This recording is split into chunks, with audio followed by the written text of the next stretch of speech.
This is a Nebraska Farmcast, a production of the Center for Agricultural Profitability at the University of Nebraska-Lincoln. I'm Ryan Evans. With drought conditions impacting pastures and fields across Nebraska, there are some important tax deferrals that may be available for both livestock and crop producers. Tina Barrett is the director of Nebraska Farm Business Incorporated. She has a new article up on cap.unl.edu that walks through some of these, and she joins me now to tell us more. Hi, Tina. Hi, thank you. Thanks for joining me again. So first, for crop producers, how might deferrals fit into the plan for those crop producers who receive payments for losses through crop insurance? Yeah, sure. So, I mean, again, and this isn't anything new, but it's obviously going to play into a lot more producers' issues this year. So, crop insurance, we have a option to defer that on your tax return.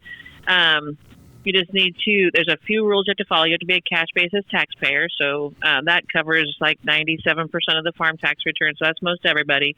You also need to be able to prove that you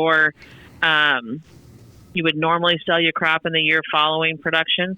Again, not too much of an issue, but if you normally sell in the fall, then you won't have a deferral option, but you probably also aren't going to need one.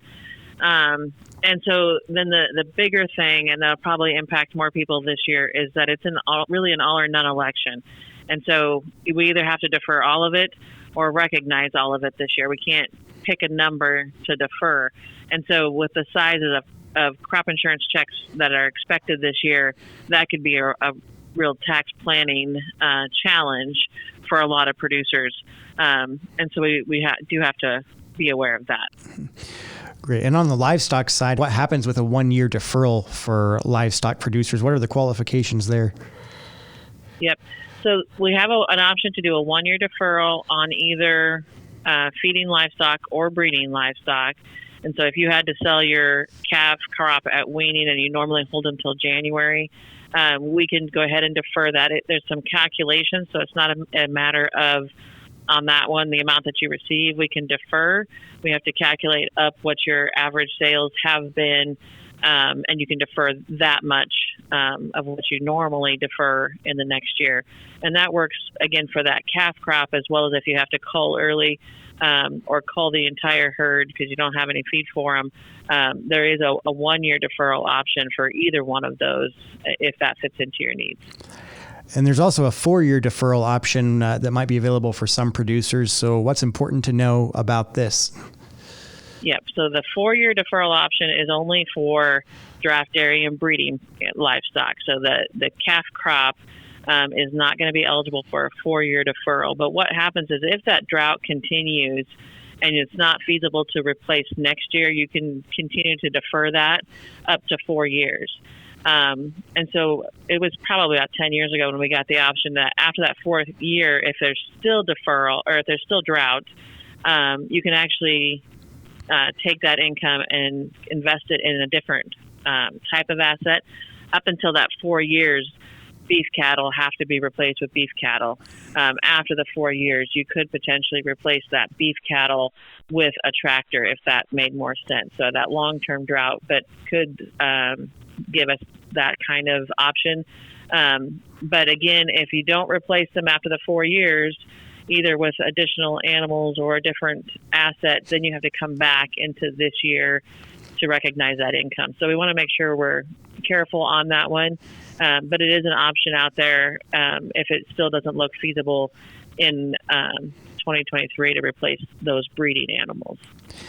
Great. And just to qualify for these deferrals, what does a producer need to be able to prove in terms of how drought has impacted them? Yeah, so we have to prove that there was a drought, either in the county that you're in, the county next to you, or the county where the livestock is located, if those happen to be different. You know, the drought monitor is going to be a great resource. That's a pretty obvious way to prove that just about every place in Nebraska, I believe, has been had a drought issue there. And certainly if there's a federal disaster declaration, that's an automatic approval as well. So probably not going to be a problem getting that approval this year. And then they'll watch that drought monitor for that 4-year option to whether or not there's enough improvement there to constitute needing to get those animals replaced. And so hopefully that's not a problem that we have to worry about for a long term. But that's a really good place to document that. Great. And like any tax situation, there's likely not a one-size-fits-all approach for what we're talking about here. So what are some things that people need to consider before electing to defer? Yeah, well, just like anything, it's important to do good tax planning at year end and think things through. But especially like if you have raised breeding livestock, that tax rate is relatively low because those are capital gains items. So you might be deferring a 0% tax and then rolling that into something that you could depreciate and offset income in the future. So we certainly don't want to do that. So, there's a lot of things that will go into the decision of whether or not to defer. And so you just want to make sure you talk with your tax preparer and make sure that it makes sense to do that. Because we have relatively low tax rates today, and certainly don't know what the future holds for tax rates. But recognizing that income today and being able to do whatever you want with the money might be a better choice. So.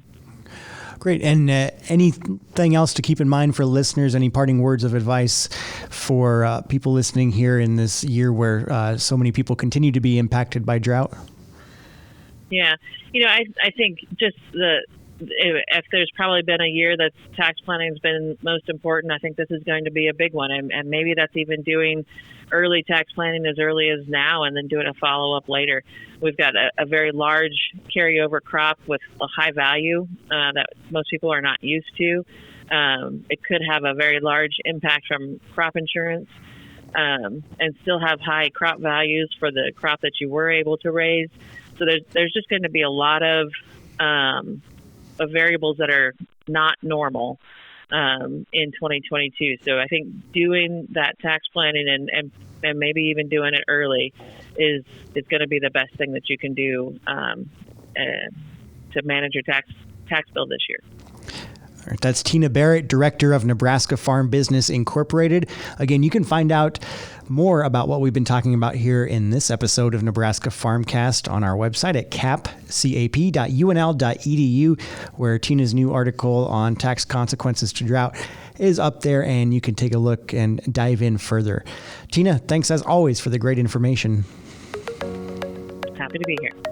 Nebraska Farmcast is a production of the Center for Agricultural Profitability at the University of Nebraska-Lincoln.